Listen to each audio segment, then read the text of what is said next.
राधे राधे सौभाग्यशाली श्रोतागणों। पौराणिक कथा के अनुसार किसी गांव में एक माँ बेटे रहते थे। बेटा लकड़ी काटकर शहर में बेचकर आता था और वे दोनों उसी से अपना पालन पोषण करते थे। बेटे की माँ चौथ का व्रत रखती थी और हर चौथ को 5 लड्डू बनाती थी। एक गणेश जी का, एक चौथ माता का, एक गाय माता के लिए, एक स्वयं के लिए और एक अपने बेटे के लिए। एक बार पड़ोसियों की सिखाई में आकर बेटा माँ से रूठ गया और माँ से कहने लगा, माँ मैं घर छोड़कर जाना चाहता हूँ। माँ ने उससे घर छोड़ने का कारण पूछा। तब उसने कहा, माँ मैं तो मेहनत करता करता मरा जा रहा हूँ, तुम देशी घी के लड्डू बना बना कर खाती हो। तब माँ ने बेटे से कहा, बेटा मैं तो चौथ का व्रत रखती हूँ और भगवान का भोग लगाती हूँ और यह व्रत मैं तेरे लिए ही रखती हूँ। लेकिन बेटे ने माँ की एक न सुनी और वह जाने की जिद करने लगा। तब माँ ने उससे कहा कि बेटा ये अक्षत ले जा, जहाँ कहीं तुझ पर संकट पड़े चौथ बिंदायक का नाम लेकर ये अक्षत डाल देना। अक्षत लेकर वह घर से निकल पड़ा। चलते चलते दूर गांव में पहुंचा। वहां पर उसने देखा एक बुढ़िया माई थी। वह कभी बधाई गाती, कभी हंसती, कभी रोती, कभी गुलगुले बनाती। इस तरह बहुत देर से वह उसे देख रहा था। फिर उससे रहा नहीं गया और वह उसके पास गया और बोला, माई तुम इतनी देर से कभी हंसती हो, कभी रोती हो, कभी बधाई गा रही हो, कभी बन्ना गा रही हो, क्या बात है मुझे बताओ। तब बुढ़िया माई अचानक रोने लगी और कहने लगी, बेटा इस गांव में ऐसी रीत है कि जब आवा पकता है तो उसमें हर घर से एक बलि जाती है। आज मेरे बेटे की बारी है। यह सुनकर उसे बड़ा दुख हुआ और बुढ़िया माई पर दया भी आई कि माई ये गुलगुले मुझे खिला देना, मैं तुम्हारे बेटे की जगह चला जाऊंगा। पहले तो बुढ़िया माई ने मना कर दिया, बोली बेटा तू भी तो किसी का बेटा है, मैं तुझे नहीं जाने दे सकती। लेकिन फिर उसने बुढ़िया माई को मना लिया। बुढ़िया माई ने उसे भरपेट गुलगुले खिलाए और वह पानी पीकर सो गया। रात को 12 बजे राजा का हलकारा आया। अब वह खटिया के चारों ओर चक्कर लगाने लगी और उसके जागने का इंतजार करने लगी, लेकिन वह गहरी नींदों में था इसलिए जाग नहीं पाया। इसी उधेड़बुन में वह चक्कर लगा रही थी कि उसका खटिया में पैर लग गया। पैर लगते ही वह उठकर बैठ गया और बोला, माई क्या बात है बताओ।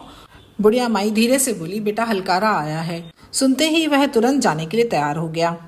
वह पहुंचा उसी स्थान पर जहां आवा पकता था। जब उसे आवा में चढ़ाया जा रहा था तो उसे अपनी माँ की बात याद आई और उसने अक्षत निकाले और चौथ बिंदायक का नाम लेकर अपने चारों तरफ डाल दिए और आंख बंद करके चौथ बिंदायक का स्मरण करता रहा। उसके ऊपर आवा चढ़ा दिया गया। 3 दिनों के बाद जब बच्चे वहां गुल्ली डंडा खेल रहे थे तो एक गुल्ली आकर आवा से टकराई और आवा पकने की आवाज हुई। 3 दिनों के बाद ही आवा पककर तैयार हो गया। वैसे आवा 6 महीने में पकता था, इस बार 3 दिन में ही पककर तैयार हो गया। राजा के सैनिक आए और जब वे आवा उतारने लगे तो अंदर से आवाज आने लगी, प्रजापत हौले प्रजापत धीरे। यह सुनकर राजा के सैनिक भागने लगे और यह खबर राजा तक पहुंची। तब राजा जी स्वयं आवा उतरवाने आए। तब अंदर से फिर वही आवाज आई। तब राजा ने आदेश दिया कि आवा को धीरे धीरे उतारा जाए। धीरे धीरे उतारा तो अंदर एक महासुंदर युवक बैठा हुआ था, चौथ बिंदायक का सुमिरन कर रहा था। उसके चारों तरफ हरे हरे जौ उग रहे थे। तब राजा ने उससे पूछा कि भाई तुम कौन हो। तब उस युवक ने कहा कि मैं तो अपनी माँ का बेटा हूँ। मेरी माँ चौथ माता का व्रत रखती थी। एक बार पड़ोसियों की सिखाई में आकर मैंने अपनी माँ से झगड़ा किया और मैं घर छोड़कर चला आया। तब मेरी माँ ने मुझे अक्षत दिए और कहा कि जहाँ तुझ पर संकट आए यह अक्षत डाल देना। मैंने वैसा ही किया और चौथ बिंदायक की कृपा से आज मैं आवा से सुरक्षित बाहर निकल आया। इतना सुनते ही राजा ने पूरे नगर में ढिंढोरा पिटवा दिया कि सब कोई चौथ बिंदायक का व्रत रखें। साल की 12 चौथ का व्रत करें। अगर 12 ना कर सकें तो 4 करें, 4 ना कर सकें तो 2 तो जरूर ही करें। चौथ बिंदायक महाराज सबके संकट हरते हैं। कहानी कहने वाले, सुनने वाले, हुंकारा भरने वाले सबके परिवार की रक्षा करना, सभी को सुखी परिवार और सुख समृद्धि देना। बोलिए चौथ माता की जय, विंदायक जी महाराज की जय। इस कथा के बाद सभी कथाओं के बाद कही जाने वाली विंदायक जी की कहानी कही जाती है। चंदन की चौकी, गजमोतियों का हार, राम ने खुदाई बावड़ी, लक्ष्मण ने निकाली मिट्टी, सिर पे सोने का कलश रखकर सीता पानी लेने चली, कर 16 श्रृंगार।